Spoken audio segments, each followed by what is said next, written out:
కలిస్తే బాగుంటుంది అనుకుంటున్నారు? మేము మళ్ళీ జగన్ గారికి వెళ్తే మంచిది. జగన్ గారు అన్నారు. మళ్ళీ జగన్ గారు మాకు ఆటో 10,000 వేస్తున్నారు. మా పిల్లకి 15,000 ఇచ్చారు. ఏంటి స్కూల్లో డబ్బు వేస్తారు కదా, మా అమ్మకి 18,000 ఇచ్చారు. ఇంకేం కావాలి? కరెంట్ బిల్లు తక్కువ నాకు, అందుకు మళ్ళీ సీఎం ఆయన అయితే మంచిది అనిపిస్తుంది.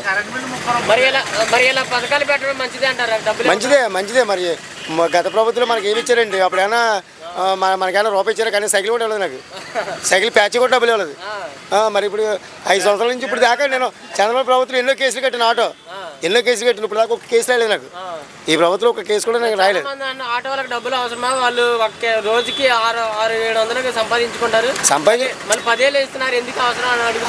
600-700 సంపాదించుకుంటారు, ఇంట్లో సరిపోతాయి. 10,000 రికార్డు పని చేస్తుంది కదా. రికార్డు ఫోర్స్ పెట్టుకుంటుంది కానీ ఫోర్స్ పెట్టుకోమని రికార్డు చేయించుకోమని ఇస్తున్నారు. అవి బంగాళకు ఉపయోగపడుతుంది. వేస్ట్ కావట్లేదు. నెంబర్ 1 ఉపయోగపడుతుంది. ఇప్పుడు 8,000 రూపాయలు ఇన్సూరెన్స్ కలిసి వస్తుందా, 4,000 బ్రేక్ వస్తుందా, ఏదో సన్నీళ్ళు వేణీళ్ళు అలాంటి సాయం కదా. 10,000 ఇస్తున్నారంటే ఊరికే కదా. ఇప్పుడు మా బ్యాంకుల్లో ఎటువంటి అప్పులు ఉన్నా లేకపోతే ఏ రిస్కులు ఉన్నా అవేం తీసుకొద్దు, డైరెక్ట్గా అతనికి పేరు నడిపే క్యాష్ తీసుకుని ఇస్తారు కదా. ఇంకా అంతకంటే ఎవరు ఇస్తారా? ఇంకా సోమరపోతే ఎవడన్నారు? సోమరపోతే ఎవరు చేయమంటున్నారు? డబ్బులు చూంటే సోమరపోతావా? ఇప్పుడు ఇంట్లో లక్షలు దాచుకున్న సోమరపోతులు పడుకున్నారా? పొద్దున్నే వాకింగ్ చేయట్లేదు, కొవ్వు కరగట్టుకుంటాకే. మరి అది ఊరికి ఏం చేస్తున్నారు? మానేవచ్చు కదా. ఎవరు సోమరపోతే చేయమని ఎవరు అంటారు? పనికి వెళ్తాను 2 రోజులు వెళ్తాం అనుకో, 4 రోజులు పడుకోమని చెప్పారండి. నేను చెప్పలేదు కదా. జీతం వస్తుంది కదా, ఆ డబ్బులు దాచుకుని ఇంకా పని చేసుకోవాలి. డబ్బులు వేస్తున్నారా లేకపోతే ఖాళీగా ఉండండి లేకపోతే కొవ్వట్టి చెప్తున్నారేంటి? అదొక కౌలు చెప్పేవాళ్ళు అందరూ అయ్యి చేతకన మాటలు. అసలు లేకపోతే ఏం చేద్దరు? అసలు రూపాయి ఇవ్వలేదు. గత ప్రభుత్వం రూపాయి ఎవరికి ఇవ్వలేదు. మరి అప్పుడు ఏం చేశారు? అప్పుడే ఇబ్బంది. అప్పుడు ఏమన్నా పనికి వెళ్ళిపోయాడా, మానేసాడా? ఎవడ పని అడిగి చేసుకుంటారు. ఇంకా ఇస్తున్నారు వాళ్ళ పథకాలు వస్తున్న వాళ్ళు. అసలు ఈ జగన్ ఏం చేసాడే ఎవరు చేసాడే ప్రభుత్వం? ఎందుకంటే నాదెండ్ల భాస్కర్ కానీ సీఎం చేసినప్పుడు నేను పుట్టాను. ఇవాళ 40 దగ్గర ఉన్నాయి. ఏ సీఎం చూడలేదు ఈయన చేయటం. ఈయన నెంబర్ 1 చేసాడు, నాకు నచ్చింది. Volunteer number 1. వాలంటీర్ లేకపోతే కరోనా టైంలో చాలా మంది చచ్చిపోయారు. మా పేటలో మా గ్రామంలో 3 మంది చచ్చిపోయారు. ఆ వాలంటీర్ సంస్థ కానీ ఈ నర్సులు ఇలా ఏఎన్ఎంలు వాళ్ళు లేకపోతే ఈ కరోనా టైంలో ఎవరు చేస్తారు? ఏమయ్యా ఇదిగో చేయలేదు పథకాలు అంటున్నారు. ఏ ప్రభుత్వం ఉండగా కరోనా లాంటి జబ్బు ఎవరికి రాలేదు. ఏ ప్రభుత్వం ఉన్నప్పుడు రాలేదు ఇలాంటి భయంకరమైన జబ్బు. ఈయన వచ్చిన తర్వాత 2 సంవత్సరాలు వేస్ట్ అయిపోయింది. 2-3 సంవత్సరాలు కోలుకున్న జనం, ఇంకా మహా మిగిలింది 2 సంవత్సరాలు మిగిలింది. జగన్ వల్ల కాదు జబ్బు. నువ్వు ఇలాంటి జబ్బు ఈయన ఉండటం వల్ల కదా మనుషులు ఇంకా బతుకున్నావు. ఆ గత ప్రభుత్వం మొత్తం మసి అయిపోయినప్పటికి రాష్ట్రం అంతా దేశం. అందుకంటే 3 సంవత్సరాలు పోయి మనకేమి సంవత్సరాలు కదా. మరి అలాంటి ఆ ప్రెసిడెంట్లు ఎప్పటి నుంచో ఉన్నారు. ఆ సీఎంలు ఎప్పుడు ఇతర దేశాల్లో చేద్దాం, అక్కడ రాలేదండి. మరి అది అక్కడ కూడా వచ్చినాయి కదా, మనకే సపరేట్గా రాలి కదా. అసలు ముందు చైనాలో పుట్టింది ఇక్కడ, అంతేగాని ఇక్కడ స్టార్ట్ అవ్వాలి కదా. మరి మన భారతదేశం స్టార్ట్ అయిందండి. మాట్లాడామంటే అర్థం ఉండాలండి. తెలియని మాటలు మాట్లాడేసి ఎక్కడో పుట్టింది ఈయన వల్ల వచ్చింది అన్ని తూదగిన మాటలు. ఇప్పుడు 10,000 అయితే ఇప్పుడు 6 మాట మాడతారు, ఇప్పుడు 5,000 అయితే 5 మాట మాడతారు. నాకు ఇష్టం లేదు గత ప్రభుత్వం ఇదే రావాలన్నా 10,000 తీసుకుంటే మానేమని ఆటో వాళ్ళని మానేమను. నాకు వద్దు ప్రభుత్వం 10,000 వద్దని మానేమనవా? మానే ఎవరు తీసుకోమన్నాడు?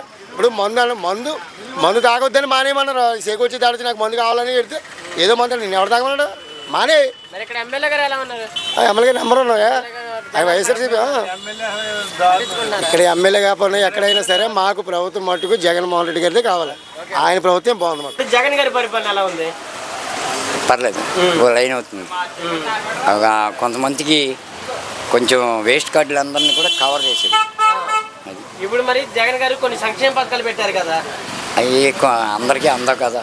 కొంతమందికి ఎవరికంతే అర్హులైన ప్రతి ఒక్కరికి ఇస్తున్నామని చెబుతున్నారు. అది కొంతమందికి అంతే, కొంతమందికి అందవండి. మీకు ఏమైనా పింఛన్ వస్తుందా?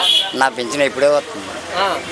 ఎప్పుడో వస్తుంది నాకు 74 సంవత్సరాలు దగ్గరికి వచ్చేసింది. 74 వచ్చేసింది. మరి అలాగే కవర్ చేసుకుంటే వెళ్తామండి అంతే. మరి మొన్నటి నుంచి 3,000 పెంచారు పింఛన్. ఇచ్చారు మరి 3,000 ఇచ్చారు. మరి ఇలా డబ్బులు పెంచడం మంచిదేనా పింఛన్? అది పూర్వకాలం నుంచి ఉన్న లెక్కే కదండి. ఏది పెంచుకుంటూ రావటం అనేది? పెంచుకుంటాం కాదండి, అది లెక్క. అది ఇప్పుడు మాకు ఇంకా లాస్ట్ ఫైనల్ ఏమి ఉండదు. ఏమీ లేనప్పుడు మరి ఆధారం ఏంటంటే ఆ ప్రభుత్వమే ఆధారం. అది ఏ ప్రభుత్వం వచ్చినా కూడా అదే ఆధారం. అది ఎవరు చేసినా దాన్ని మంచి పనే కానీ చెడు పని కాదు. ఇంకంతకని చెప్పవలసిన పని ఏం లేదు.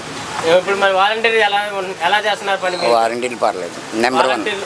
వారంటీలు నెంబర్ 1. ఇప్పుడు మీరు వెళ్ళి తెచ్చుకుంటున్నారా పింఛన్ వాళ్ళు వచ్చి ఇస్తున్నారు వాళ్ళు వచ్చేస్తున్నారు. ఇస్తున్నారు మంచిది అంటారు వాలంటీర్ని పెట్టడం.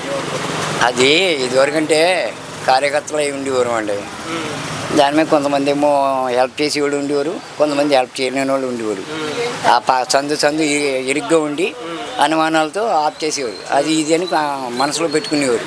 ఇప్పుడు అటువంటి ఏం లేదు కదా. ఎంప్రెస్ మరి ఇంకా ఎంప్రెస్ మేము ఇప్పుడు కొంతమందిని పెంచినట్టే కదా. మమ్మల్ని పెన్షన్ ఇచ్చి ఎలా పెంచుతున్నారో అలాగే ఎంప్లాయీస్ని పెంచినట్టే. మరి ఎవరింటి ఏంటంటే ఎంప్లాయీసే కదండి. అలాగే ఇంకా అంతకని చెప్పేది ఏం లేదు.